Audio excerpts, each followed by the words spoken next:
I'm Ces Orenia Drilon. I'm Pauline Verzosa. And I'm Sean Yao. The big stories tonight.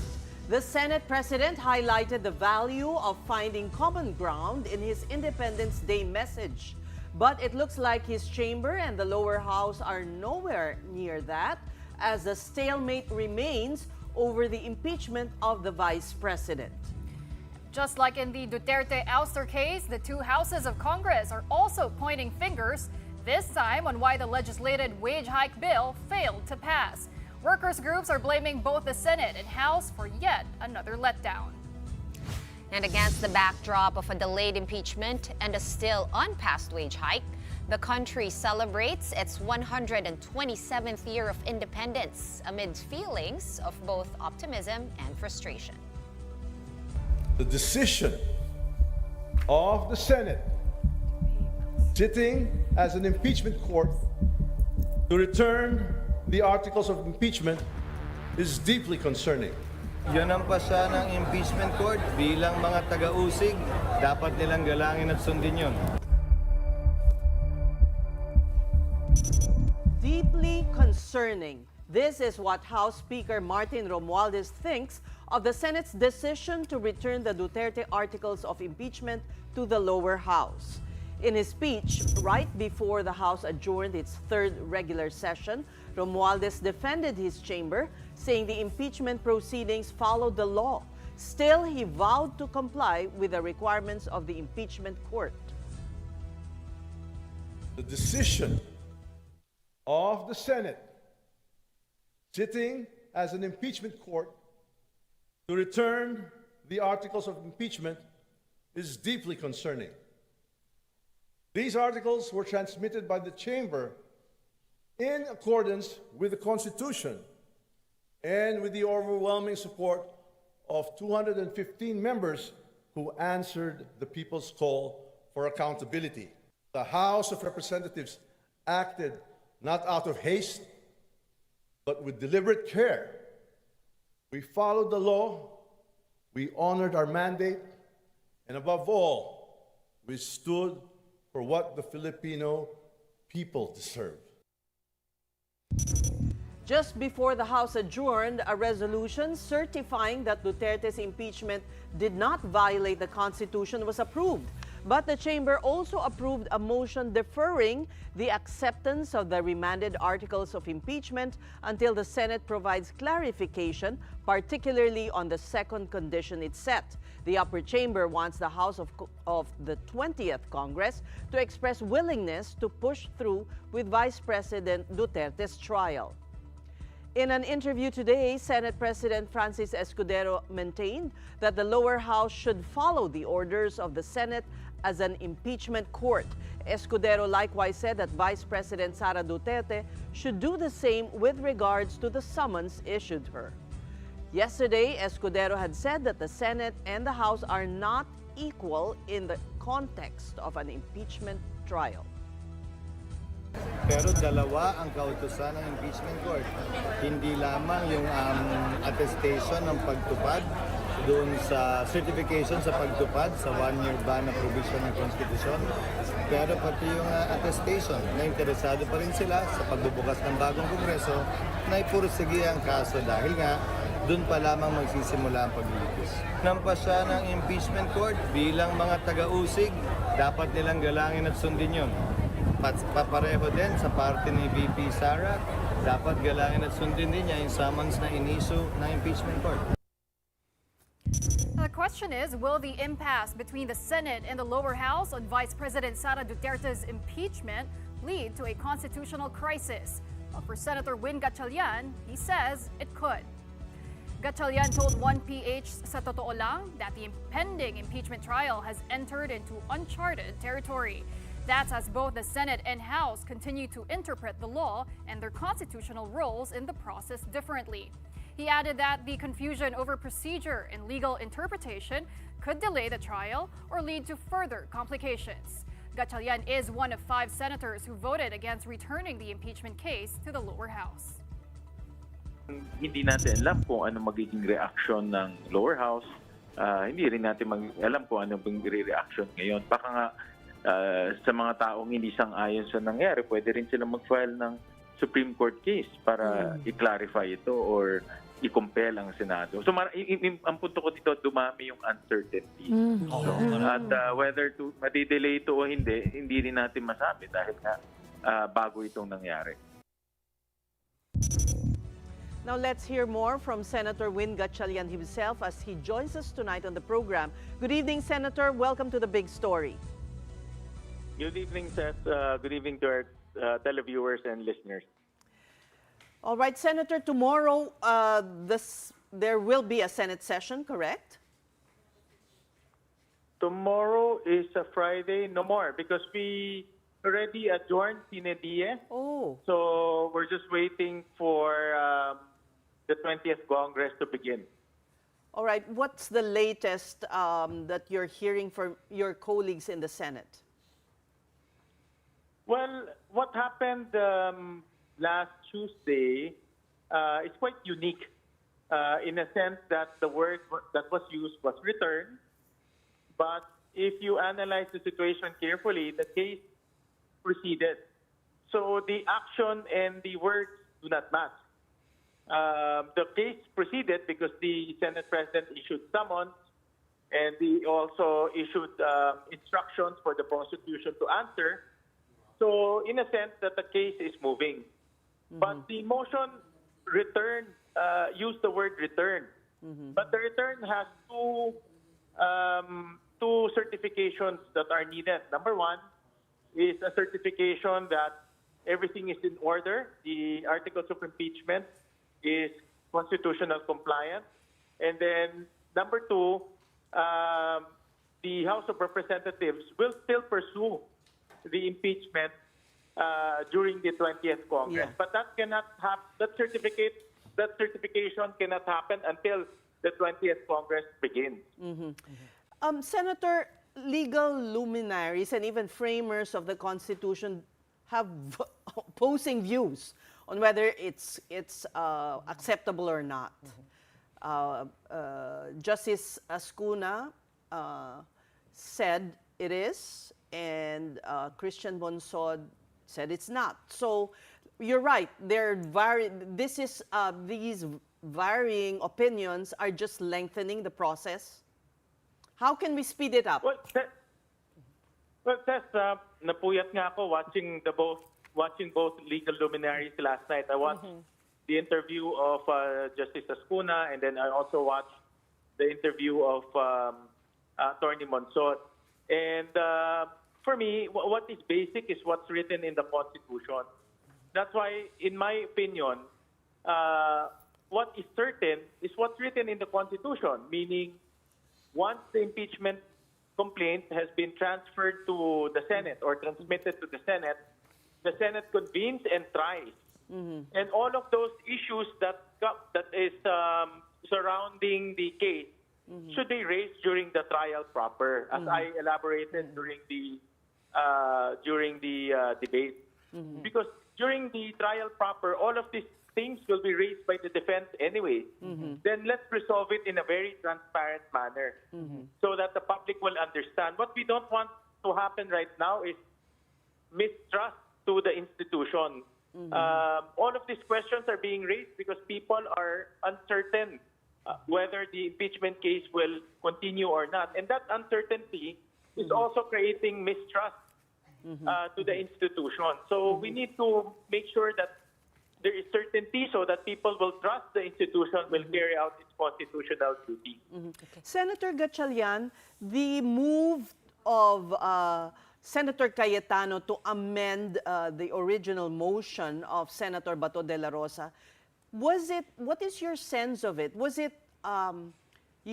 thought of at that moment as a compromise, or was it something, some people are calling it a conspiracy? Was it hatched? What feeling did you get about this amendment of remanding the articles of impeachment back to the House? What says compromises is not alien to the Senate and to the legislature as a whole. Both the lower house and the upper house, when we craft laws, when we make proposals, if the proposal is not well received by the body, then you find a compromise. So it can be something like that, no? So that things will start moving, and the impeachment proceeding will still go through. So what happened during the last Tuesday? If you look at what's happening right now, at least the impeachment proceeding is moving, and the action there is the summons that were issued. However, the return is something that is different. It's really novel. If you look at the two other impeachment cases, there was no such thing that happened. So this is something different, and that's why if you introduce things that are different, you also introduce uncertainty to that effect. And that's what we are trying to avoid. Okay, to the point of Cess about advanced negotiations happening, I mean, we did get a kind of a visual view at what was going on in the plenary, but the audio was turned off. We also have been hearing and seeing videos na nagtatalunan yung mga senador, no, Senwin. Can you give us a sense of how those negotiations went? Because at the time that the voting happened, some looked happy, some looked a bit more frustrated. What can you tell us? What can you share with the public? At least konting transparency na lang din. Well, I am not privy to those negotiations, if there are negotiations. But what I'm saying, the dynamics of the Senate and also the lower house is that compromises and looking for solutions is a normal process. So, for example, if the proposal is not well received, then you find a solution so that it will go through. So, in this case, the solution here is that apparent word return. But if you dissect the action, the impeachment case is moving. It's actually proceeding as planned. The return word is. To be honest, the return word created a lot of confusion from the public. But that return, if you dissect that return, it's only the two certifications that were required from the House of Representatives. Senator, if I may just follow up on Sean's question, because there was that video that surfaced on social media where Senator Joel Villanueva was seen urging Senator Amy Marcos to interrupt Senator Risa when she was taking the floor, urging Senator Amy to raise a point of order. Can you tell us, Senator, what was really happening on the sidelines, and is there a clear divide now amongst the senators? What point of order under rules takes precedence in everything? No? So you can raise a point of order in any time. If the rules are violated or someone is not following the procedures, then you can raise point of order. Of course, it can be very conflicting because you can raise that while people are talking, but it's a proper procedure under our rules. Okay. But how do you feel now, Senator Win? No? The voting is over. You voted no, even though you fully grasped the preconditions of the word return, that it came with these conditions and caveats. Are you satisfied personally with how everything turned out? What I'm trying to avoid is confusion and doubt in the public's mind. That's what I'm trying to avoid, because even going into the impeachment discussion, even before wearing our robe, there already doubt in the minds of our public whether the impeachment will continue or not. If you remember, there's that forthwith issue, and then the two cancellations.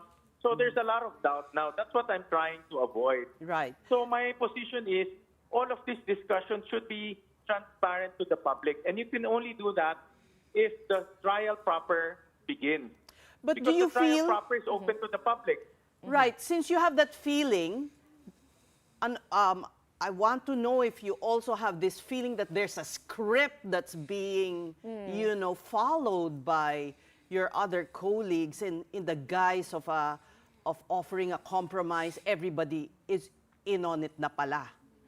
And this is like a consuelo de bobo na, it's an ongoing process and another bombshell might be. That's why I'm saying, yung trust issues na po, parang we're just bracing ourselves for another, delay. I'm not privy to any script, Seth. So if there is a script, I'm not part of it. I'm clueless of that script, to be honest about it. So I'm not privy to that to any of those.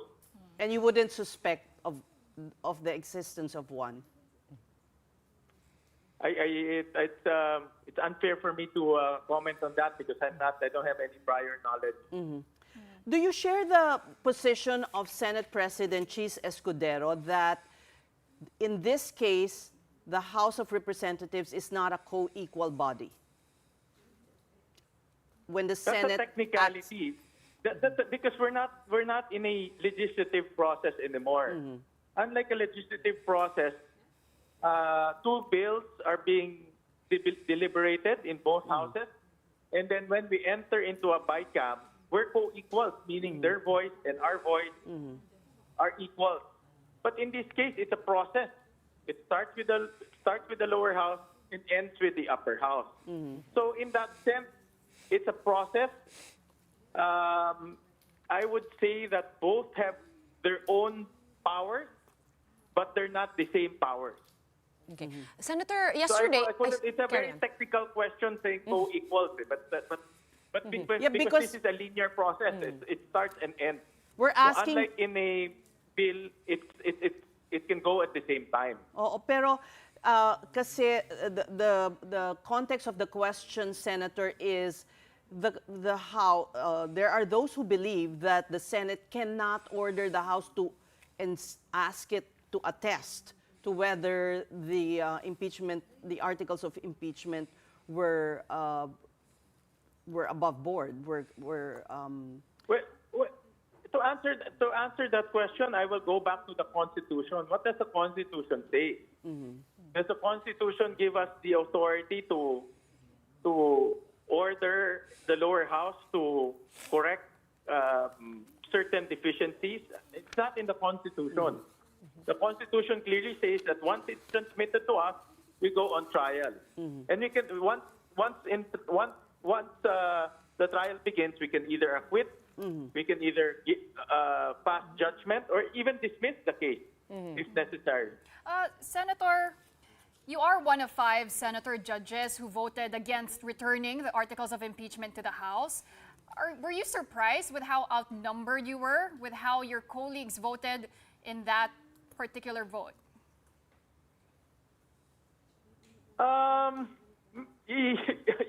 To be honest, yes. No? Because I was quite surprised with the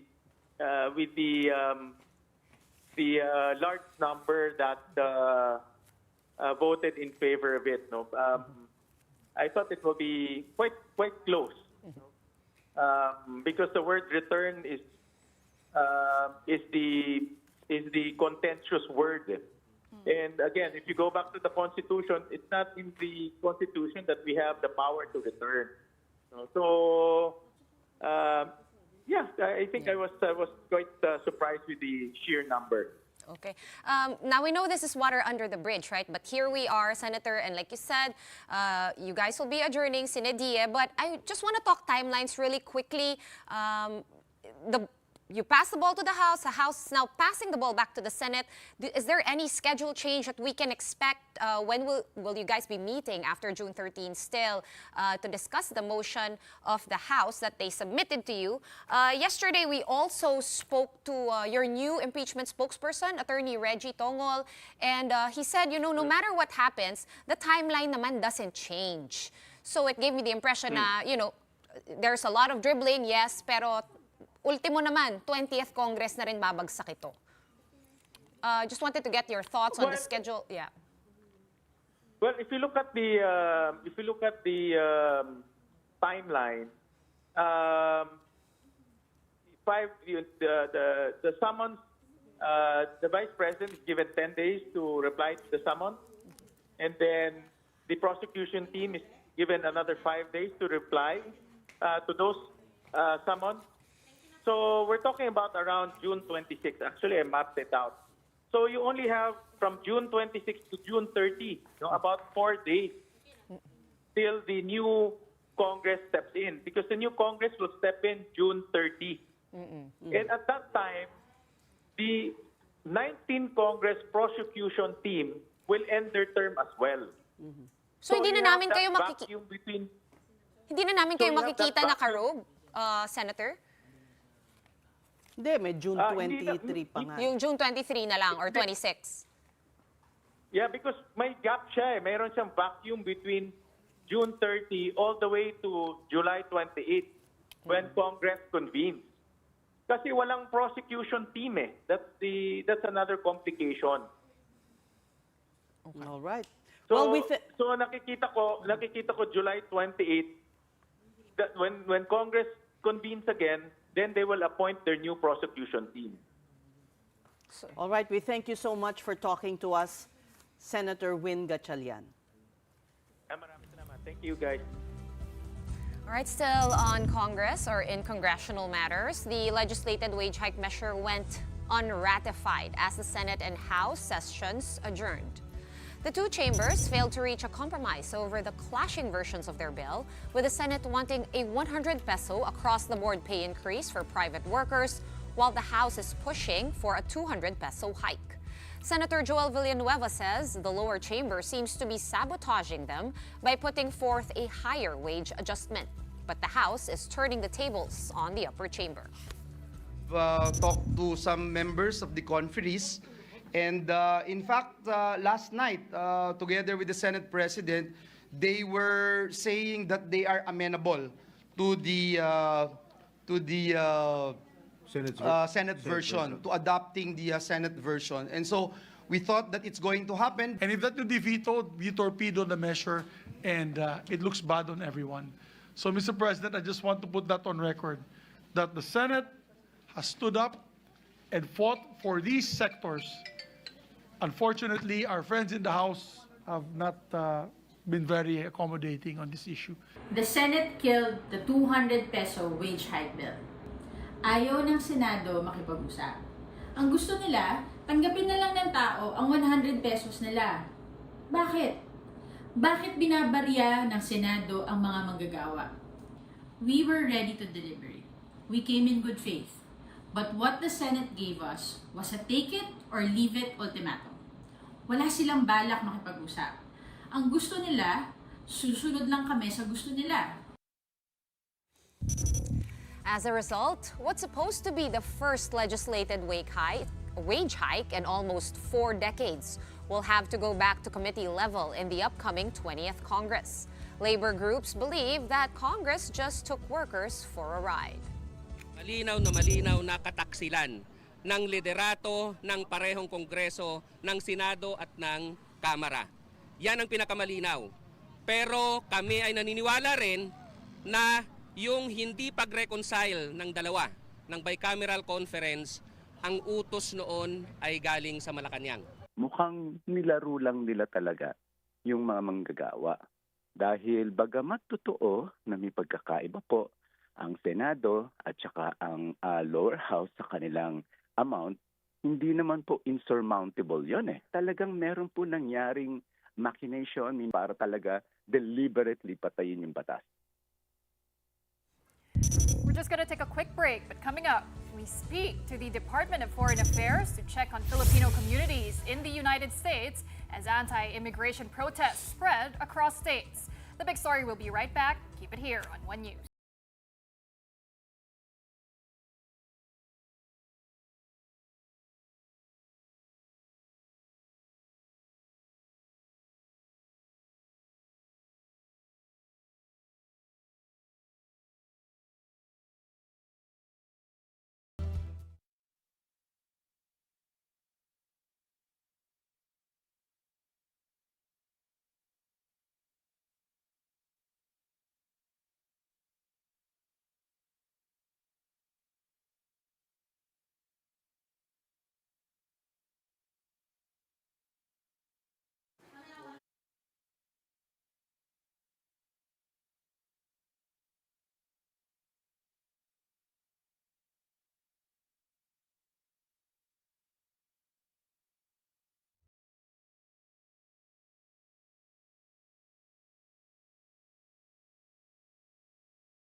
And welcome to the big story, Asek. Hello, Ces, and your co-host Sean Yao and Colleen Versosa. Pleasure to be with you. We understand there have been Filipinos who were arrested during the raids that are being done there in Los Angeles. Well, good evening to your listeners and watchers. I have updates from our Consul General in Los Angeles, Adelio Cruz. He said no Filipino or Filipino-American, for that matter, has been arrested or detained from the ongoing protest. I repeat, there has been no Filipino or Filipino-American who has been arrested or detained from the ongoing protest. He also reports that after the first day of the protests, LA Philippine Consulate General immediately issued an announcement, a public advisory, advising Filipinos to refrain from participating and to avoid conflict areas. Now, the conflict areas might be misleading to many or some because it's not the whole of LA County. It's only LA downtown and around federal buildings, especially ICE. So protests are concentrated within that vicinity or vicinities where rounded up illegal migrants are detained and processed. Now, curfew is imposed in pockets of downtown LA. There is the presence of LAPD, National Guard, and around 700 US Marines. How about deportations, po? Areas. How about deportations? There have been no deportations. We have on file 14 deportations. The rest are detained with various cases. Oops. Asek? Okay, are you still there? Cases. Okay. Asik, you're coming in a bit choppy. Can you still hear us okay? A nation of law, and we promote good bilateral relations with the United States, and we respect the decisions of the United States within its own borders. Similarly, kung meron tayong mga foreigners na nagde-demonstrate within the Philippines, you would expect the Philippines to also impose rule of law and order in the Philippines. Recently, Asek, there was a case, I believe this was in Seattle, of a Filipino green card holder, and he seemed to have problems upon arrival. Do we have an update on that specific case? I am not aware of that specific case. I am aware of one case where he was arrested, but not as a result of this protest.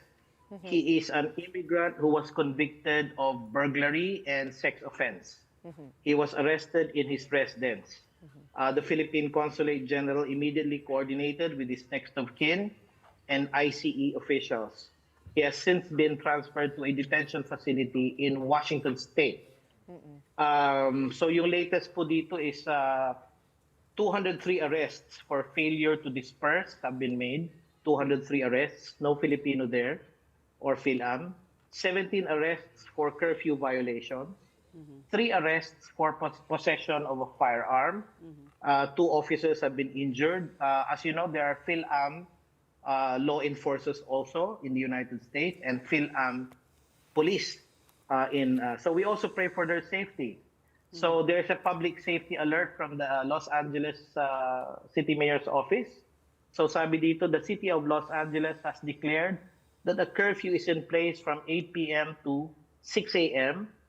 for, I'm quoting directly, I-110 to west / I-5 to east / I-10 to south, I-5 and I-110 to north. Traveling to and from work, seeking or giving emergency care, and emergency responders are exempt from this travel ban. Additional information is available on the city website po, lacity.gov. I repeat, capital C, lacity.gov. So mga kababayan po nating concerned about their safety and their freedom of movement. And I'd like to also announce the hotline of the Los Angeles Philippine Consulate General, which is, I quote, 323-528-1528. and I'd be happy to share to you the detailed advisory of our consulate there. Well, ASEC, it looks like ICE is not just going after undocumented immigrants with criminal records, which was their initial plan, but now they're also going after green card holders with charges. Well, they can be candidates for deportation. ASEC, around how many Filipinos is your estimate that would fall under that category? Yung mga may green card naman, pero may mga kaso dyan sa United States. And what should they do if they are questioned? Ang advice po natin, I'm repeating the advice of our Los Angeles, not just Los Angeles, but all US posts. If you're a Filipino and you are in the United States illegally, and you know that you are there illegally, Ambassador Babe Romualdez has already advised you directly, it's better for you to go home. Similarly, if an American citizen is here in the Philippines illegally, we would expect that American to leave, right? So, ganun din po yun. So, the green card holders, if you have not committed a crime or a felony, I don't think you should be afraid. You should stand up for your rights, exercise freedom of speech, but always inform the nearest embassy, that in that case, Washington, D.C., or consulate. We have consulates from West Coast, East Coast, Midwestern, Central, and South. And we might soon open a consulate in near Mar-a-Lago in Florida. Okay. So just inform the Consul General of what's going on. You are free to associate, but please disassociate yourself from troublemakers because you're just inviting attention to yourself. And all the more reason the United States will deport you. Wala tayong estimate. Basically, common sense. Wala tayong estimate of how many Filipinos there are na hindi documented. Under the Obama administration, there were more than 3,000 deportations. So far, it's been 6 months under the Trump administration, and there have only been 14. All the rest are detentions. 14. 14. All the rest who are detained because they have committed crimes or felonies. Asek, I have to go back to Pauline's question because I think we were talking about the same guy. The guy in question, the one from Seattle, he is a green card holder. So he's not a citizen, but he is a permanent resident. Ambassador Babe did also on this show give us that same advice na umuwi na lang. Pero green card holder naman siya eh. So, legal naman siya, meron siyang papeles. And yung mga non-violent crimes niya, matagal na yon. So, yung mga nasa ganong classification, do they also have to be careful? Do you advise also na umuwi na lang? Oo. Yeah. If an American has committed a crime in the Philippines, would you tolerate the presence of that American in the Philippines? I don't think you would. So, in that case, this person, yes, he is a green card holder. If he is still a citizen, I think he is, then he is entitled to the full rights of protection from the Philippine government. We have assistance to nationals funds available for any Filipino who needs assistance, including assistance in paying for his or her ticket back to the Philippines. And we also have legal assistance funds, but these are not for the purpose of legalizing your stay. But if you have committed a crime and you are indigent and you need legal assistance for a particular crime that does not fall into a category that fits deportation, then we leave it to the ambassador and the consuls generals to make that assessment and make the recommendation to the Secretary of Foreign Affairs, and then we come with a decision within 24 to 48 hours. Okay. Well, we thank you so much for joining us here on The Big Story, DFA Assistant Secretary Bob Ferrer. Magandang gabi po sa inyo. Buhay po kayo. We're pausing for another quick break, but when we return, we visit the hospitality industry and see what it's doing to keep up with the campaign for sustainability. Keep it here on One.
Story. The hotel and residence industry is known for comfort and luxury, but did you know that it's also responsible for 2% of global greenhouse gas emissions? From single-use plastics to excessive water use, the industry's environmental footprint cannot be ignored. According to the World Sustainable Hospitality Alliance, this needs to be cut down to 66% by 2030 in order to stay on track with climate goals. The good news is there are companies that redefine industry norms with sustainability at their core. We put them front and center here on sustainability.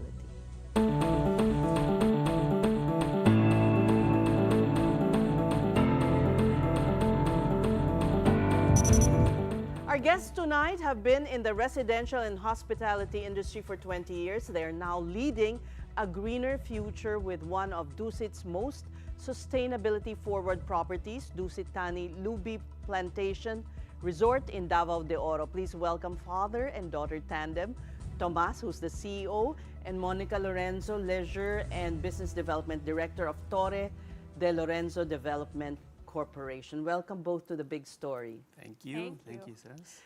Tell us about the award that Dusit Thani Lubi Island received from, is it the best eco-friendly resort? Yes. Well, Monica, I guess Yeah. you can So, Monica will. It's always the daughter who knows all the details. no, so last 2024, we were awarded Most Eco-Friendly Resort by Property Guru. So, out of all the hotels in the Philippines, we were extremely honored to receive this award for all the sustainability initiatives we've been able to put in Dusit Thani Lubi Plantation. So from our solar, how we treat our water, our coral and marine sanctuary, I think all of those tied together really sets our island apart from other resorts. Were you the one who egged your dad to be more sustainable, or was this a business? It's usually the youth kasi that. Actually, no, because this island, the entire idea behind it, happened way before I joined the company. So I was still, I think, in high school, where 2013, so wasn't really such a big thing. But when we thought about it, we were being sustainable before sustainability was Ever became a a buzzword. Yeah. When I first got on the island 35 years ago, we checked, the marine life around, and it was really very poor. The coral was almost gone. The fish was overfished. So it took us 35 years to really bring it back to where it is. So we made sure we protected the corals around the island. And then when we decided to put the Dusit Thani Lubi Plantation on it, I just come back from the Dusit Maldives, and I said, we have a similar island. Let us manage it and take care of it, just like they do in the Dusit Maldives. You have a 1 megawatt solar plant there, right? How much greenhouse gas emissions have you avoided from using solar? Maybe there an estimate? easier way so that your A more layman that understanding your siguro. listeners and Yeah. viewers will understand. Is we went from, let's say, 2,500 liters a day of diesel to 800. Ooh. So that's big. Just like when I talk about our water heaters that use Yes, the, I took pictures of it. I yes. hope we can show. Go ahead, our explain. water heaters cost us nothing to heat the water because it uses the air conditioners to heat the water. I've never heard of that. It is a Malaysian technology which I saw in Dusit Maldives, and we've put it in all our 83 rooms on the island, and even in the restaurants. So it costs us nothing as long as your air conditioner is running 2 to 3 hours of the day. Your aircon is heating the water, and we have piping hot water, and that, my estimate, is saving in layman's terms 286 planchas a day. That's a good way. And just to be clear, Lubi Island is on, the island itself is in the Davao Gulf? Yes. So our resort, we are not on Samal Island. We have our own island. It's called Copiat Island in Davao de Oro. And it is in the Gulf. It's an 87-hectare island. And, you know, the development really was done sustainably. And we wanted an all-suite, all-villa, low-density resort, really for the Mindanao market. But it has grown to include even the international market. You mentioned that there's an aquifer Yes. beneath the island. Yes. So to explain that is, we have a shallow well. There's an aquifer. There's a water aquifer from 3 feet to 68 feet. It's a balloon of water underneath the island. The island is You're all fortunate sand. to have that. Yes. And it rains almost every afternoon in Mindanao. And we do not get typhoons, maybe once every 30 years. So that aquifer gets refilled almost every day, and that is the water that we use to treat and use it for the resort, which we treat again with the wastewater, and we can use it to water the plants afterwards. So you have your own water treatment facility Yes, as we well. have They have desalination pa. Because as that a would be hotel, salty. correct. We have to do a desalination plant and also a reverse osmosis plant. So we have a backup system so that we get your very, very clean, drinkable water from our shower water is drinkable. Unlike other resorts where you're told, don't open your mouth. Yes. And there's a sign. This tap water is not potable in like 5 languages. It's the opposite. We actually tell people, drink the water in the shower, please. Okay, I wanted to ask about the engagement and the participation of the local community in your sustainable efforts. Did they welcome this? Was there a bit of a hesitation at first? What's it like right now? Well, I'll start and Monica can continue. We have actually put Davao de Oro, the province, on the map for hospitality. Imagine putting a 5-star resort and hotel in Davao de Oro. In fact, all the communities around us, that is our source of employment. And many of them, I'm both happy and sad that they get trained, they go abroad and they get terrific jobs in hotels, top resorts around the world and even in cruise ships. And you can really see the growth of all those communities around. And then Monica can explain about the other projects we do with the locals. No, so this last weekend, actually, we inaugurated the Lubi Art Project. So with 9 internationally renowned Filipino contemporary artists, we had a residency program where they come on the island, spend at least 2 weeks looking at materials and working with the local community to create these larger-than-life art installations on the island. So the brief that we gave them, all these artists, is 1, you're not allowed to buy anything, so please just look around the island, whether that be excess materials, natural resources that might have washed up on the island. And 2, please work with the local community. So we've had these artists work with the local barangay women's council. They've worked with some of the Davao Gulf divers to help retrieve old fishing nets from the waters. And because of that, you can actually see the community start to participate and create something that's sustainable, something that's unique, and something that has never been done in Davao de Oro. Davao de Oro used to be Comval, right? Yes. Compostela Valley. Kasi madaming gold doon. Oh, maraming gold. That's what I was gonna ask. They've rebranded. It was a mining.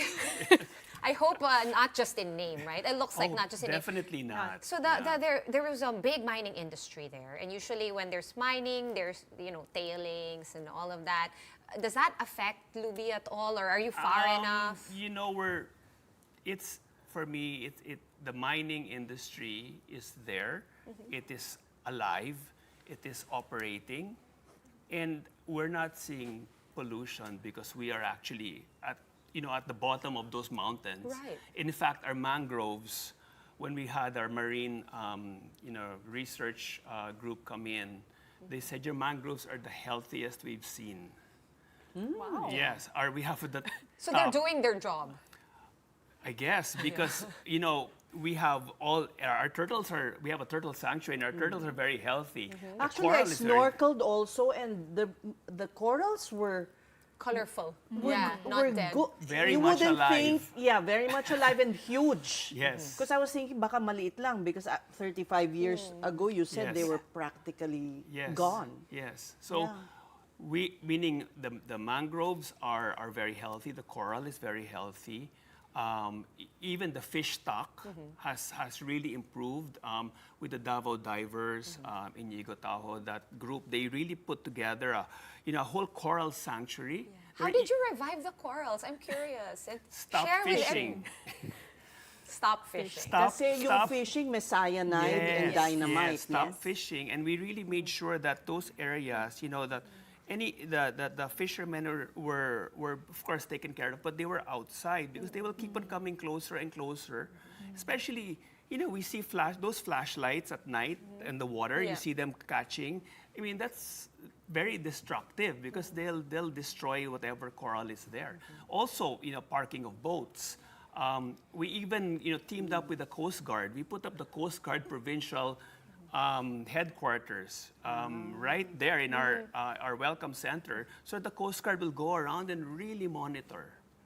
How do the fishermen feel about this? Have you integrated them into Yes, your... Yeah. their catches have gotten much bigger, and because right where there's a buoy to mark the marine sanctuary, they're fishing right outside and Mas dumami. and huge. Really big sailfish, and they're getting the tuna.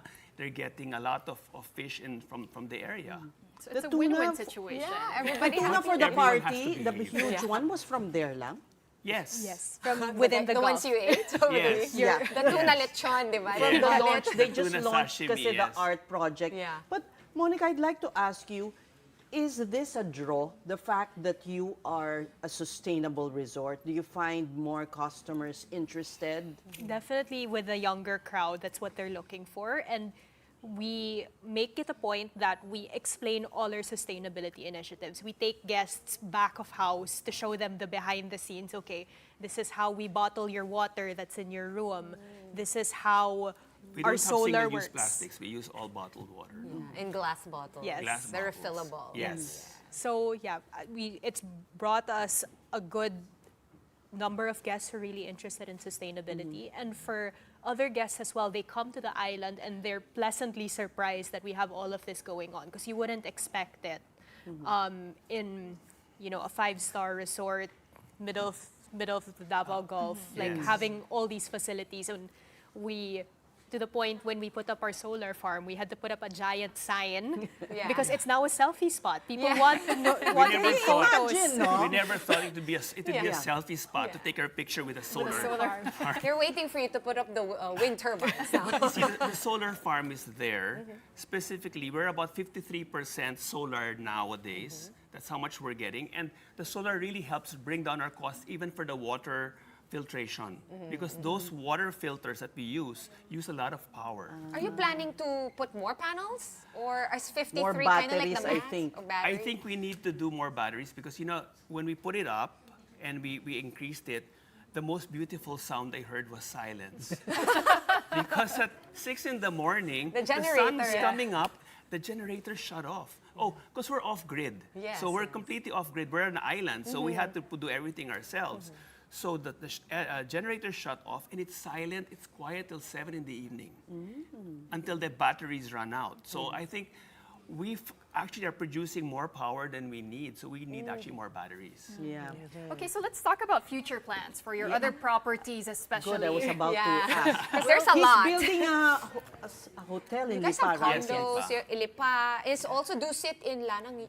Is Well, it- we Yes, have that's right. Yeah, it's also yours. yes, we have Dusit in Davao City. That's our Dusit. So we have our Dusit is our operator for some of our hotels. We also have Ascot, and whatever we're trying to do is really it has to make sense. I always tell people I'm not doing sustainability because it's the buzzword or everybody talks about it. I'm doing it because it makes sense and it saves us money because we're a business. It's still not. It's not that I'm not an NGO. We appreciate the candidness. Still, well, but your hotel, for instance, is closer to Metro Manila now. What are the sustainable features that you'll be putting? Oh, definitely. We do a lot of recycling. We do a lot of our herb gardens, because we've seen even herb gardens in Bali on the roof of hotels. So, and the rapport with the guests is amazing, especially if they're below 35 years old. Excuse me, we also like Sustainability. Yes. Then you have the odd, person, because most people just want to relax and sit in the air condition, right, and watch the view. So, but what I'm saying is we cater to everyone who comes through our doors, and we want to make sure that we are a responsible company and that we do our best. Super curious lang. Did you notice, because your whole theme is sustainability, did you notice guests na parang hindi sila ganun ka-sustainable, pero maybe they're a bit more embarrassed because they're in a sustainable hotel and therefore their habits change while they stay with you? Their habits change when they see the glass bottle. And they say, can we take this home? So you say yes? So we say, there's a charge. Oh, there's a price. You There's a charge. Oh nga, maganda Yeah, yun. and they really like that. Okay. A parting shot from you, Monica. What do you have to say about your role as a young person in this industry?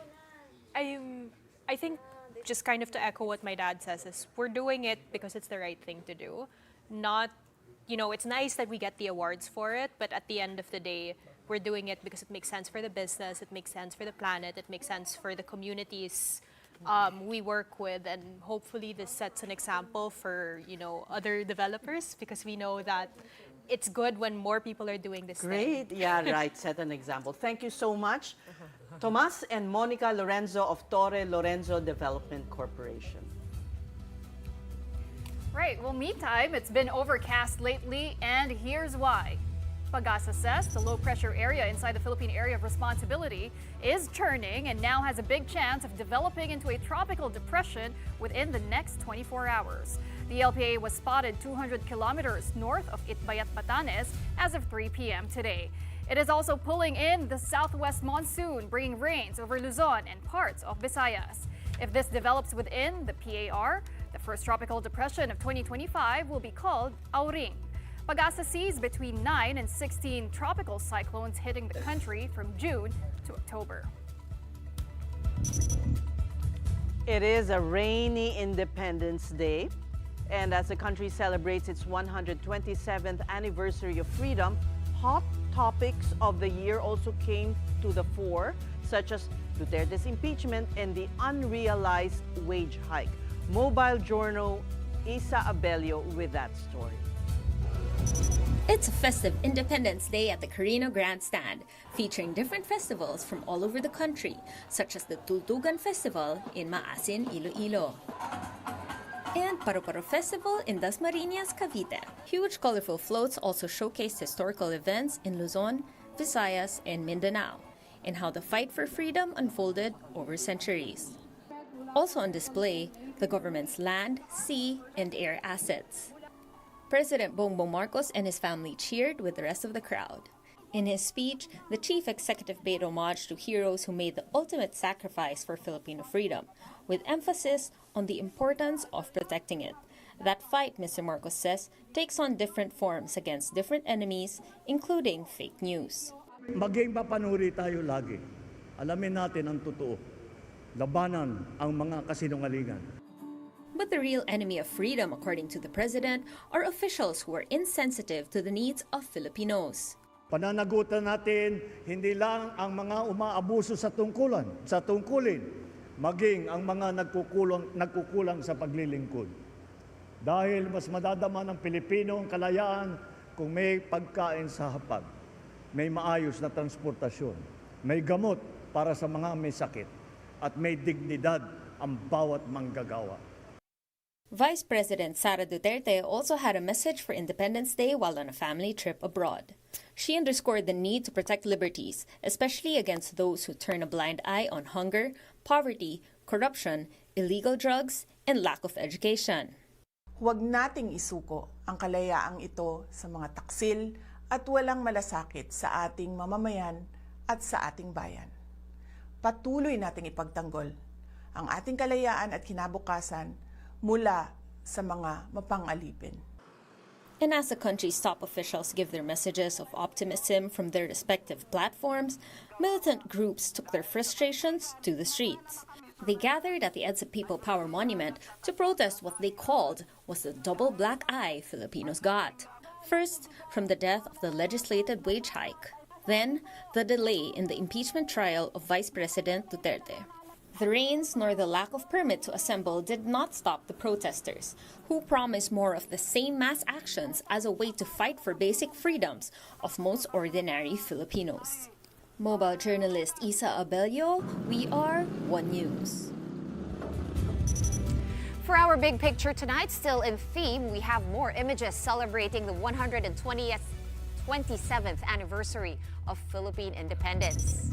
In the city of Manila, DLSU's iconic St. LaSalle Hall lit up with the colors of the Philippine flag and a tribute that proudly stated, Lasaliano Pilipino. Up north in Pangasinan, the province's delicacies took center stage. One mall in Urdaneta City celebrated Independence Day by forming a giant map of Pangasinan made entirely of locally made delicacies. Happy Independence Day. I know, Happy Independence Day with our Filipiniana. Our sedate Filipiniana. Very sedate. Very sedate. Thank you to Ms. Cesdrelon for my Filipiniana, by the way. All right, and that's it for the big story this Thursday evening. Thank you so much for watching. We are One News, all sides, all the time. We'll see you again tomorrow at 7:30 p.m. Have a good night, everyone. Coming up next, play-by-play, we have our regulars back, Andre Felix and Cheska Liton Calao. May session ba tayo? Parang may Happy session Independence Day. I will remind you. What is forthwith po? Kagabi pa tayo nagpapasahan ng bola. Pero ang balita ko, Game 3 kaninang umaga. Ayun, ayun, pwede talaga. Dito sa atin, pwede magpasahan talaga dahil literal sports show kami. Sabi kasi ni Cheska, yung basketball nyo daw may shot clock violation. Yes. Mga ganong rules. Very easy rules to remember. Very clear. Hindi dribble, time out, teka lang, tapos balik. Double dribble. Walang nagbo-box out, walang ano. But thank you. You girls look lovely in your attire.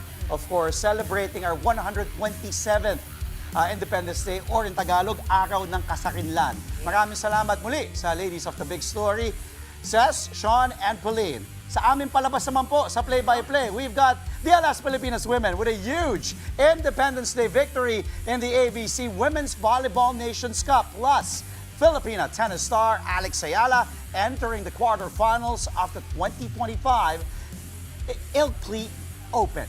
And of course, we've got Game 3 of the NBA Finals as the Indiana Pacers retake the series lead on their home floor.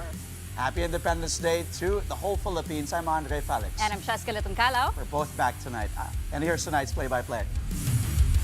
Ilkley ba yun?